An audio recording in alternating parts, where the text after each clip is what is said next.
नमस्कार, मी पल्लवी पाटील तुम्हा सर्वांचं स्वागत करते माझ्या एका नवीन ब्लॉगमध्ये। मी आज बनवणार आहे लोणी डोसा। त्यासाठी काय काय साहित्य लागणार आहे तेही तुम्हाला मी सांगणार आहे आणि एक छोटे छोटे ट्रिक सांगणार आहे की त्यामुळे आपला लोणी डोसा छान हॉटेलसारखं होईल। व्हिडिओ पूर्ण नक्की बघा। चला। ओ काय ते हां होय की रे ओ मी आता ह्या 3 वाट्यांना तांदूळ घेते। सपाट वाट्या घेते हा।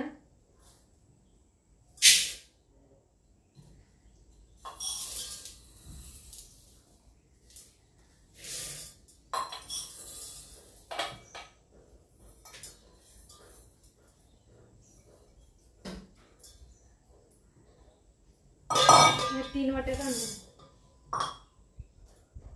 त्यानंतर थोडीशी म्हणजे अर्धी वाटी हरभरा डाळ आहे, अर्धी वाटी मूग डाळ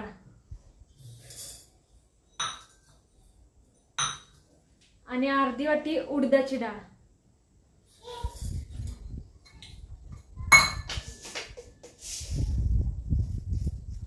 आणि थोडीशी मेथी।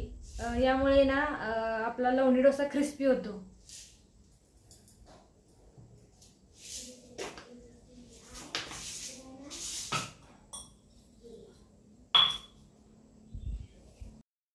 आता हे मी सर्व 2 ते 3 वेळा स्वच्छ धुवून घेते।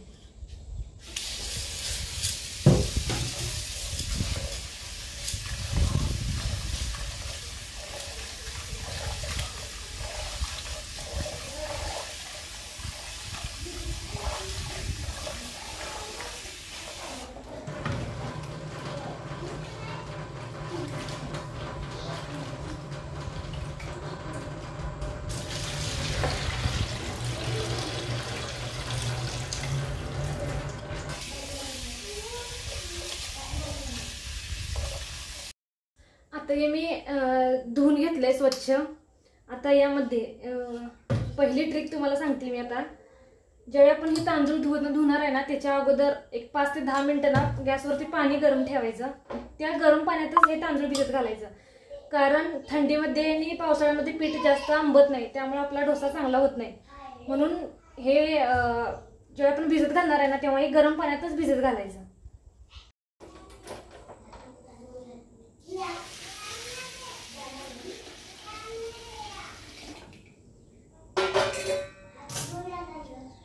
हे किमान 7 ते 8 तास भिजायला पाहिजे, त्यानंतरच लोणी डोसा आपला चांगला होणार।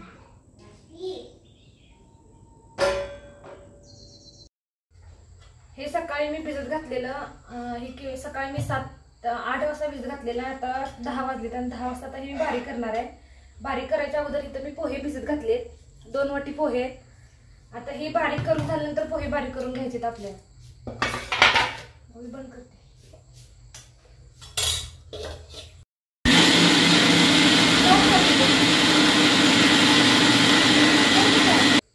सगळ्या डाळी आता बारीक करून झाल्यात, आता मी पोहे बारीक करणार। हे आता पोहे मी आता टाकून घेते।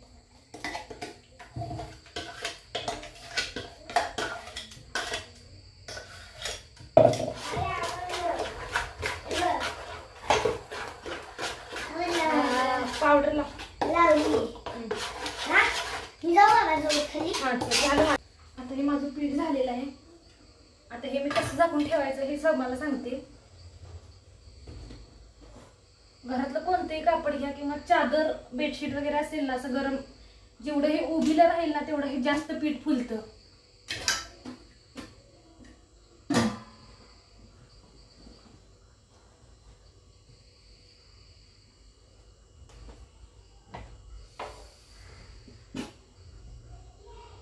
हे आता मी असंच रात्रभर ठेवणार आणि सकाळी याचे डोसे बनवणार। सकाळचे 9 वाजलेत आणि आता तुम्हाला मी माझं पीठ दाखवते। चला।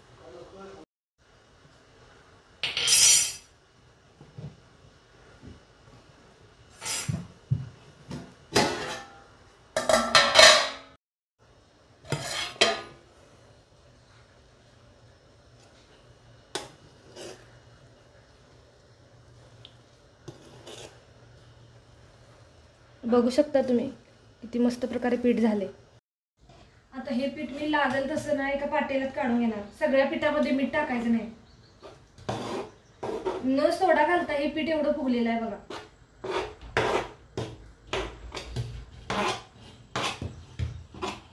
सगळ्याच पिठामध्ये मीठ घालायचं नाही, कारण मीठ ना आंबवण्याची प्रक्रिया बंद करते. त्यामुळे जर हे शिल्लक राहिलेले पीठ तुम्ही दुसऱ्या दिवशी तुम्ही इडली पण करू शकताय. म्हणून जसं लागेल तसंच घेऊन त्यामध्ये मीठ घालायचं.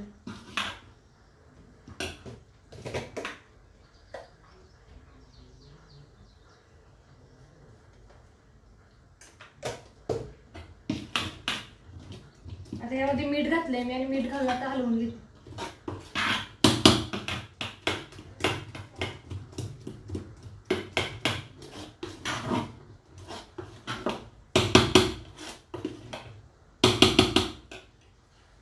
इथे मी घरी बनवलेलं आहे लोणी.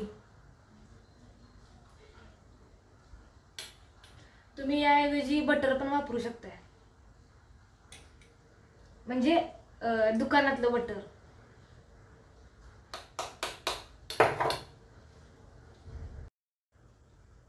आता एका कांद्याच्या सहाय्याने मी आता इथं तेल लावते जरा याला तव्याला.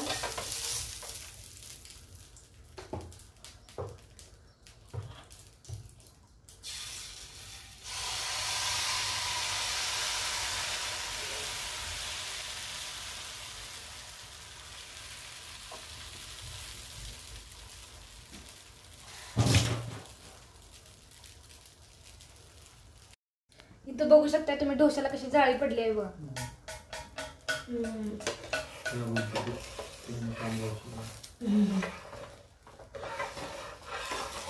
एक साईड भाजल्यानंतर दुसरी साईड भाजून घ्यायची आणि मग त्याला बटर लावून घ्यायचं.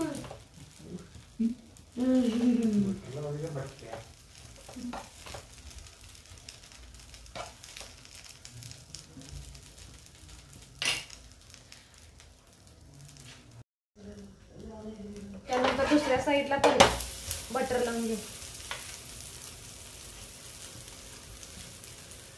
थोडंच लाव.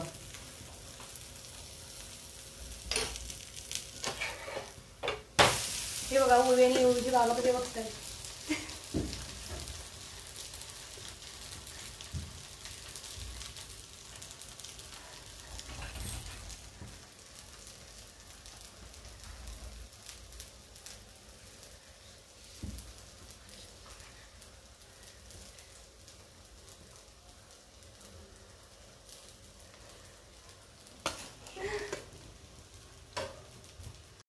इथं बघू शकता किती मस्त प्रकारे झालाय डोसा. गाडी बदलूया. आता आमच्या साहेबांना विचारूया कसा झालाय. त्यांना पहिला खायला देऊया आणि मग विचार.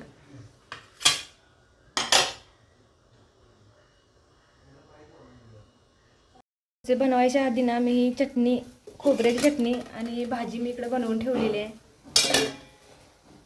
याची रेसिपी तुम्हाला मी नक्की नंतर सांगेन पुढच्या व्हिडिओमध्ये. विचारूया क्वालिटी आणि क्वांटिटी. आधी खातो मग सांगतो. डोसा कोण गेले तर ड्युटीवर. आता आम्ही तिघं नाश्ता करतो. पप्पू कसं झालाय डोसा? डोसा इतका स्पंजी झालाय ना की सेम हॉटेल सारखा झालेला आहे. तुम्ही नक्की ट्राय करून बघा. त्यामध्ये जरा सुद्धा मी सोडा घातलेला नाही तरी पीठ एवढं फुललेलं आहे. आणि नक्की मला कमेंटमध्ये सांगा की रेसिपी कशी वाटली. थँक्यू.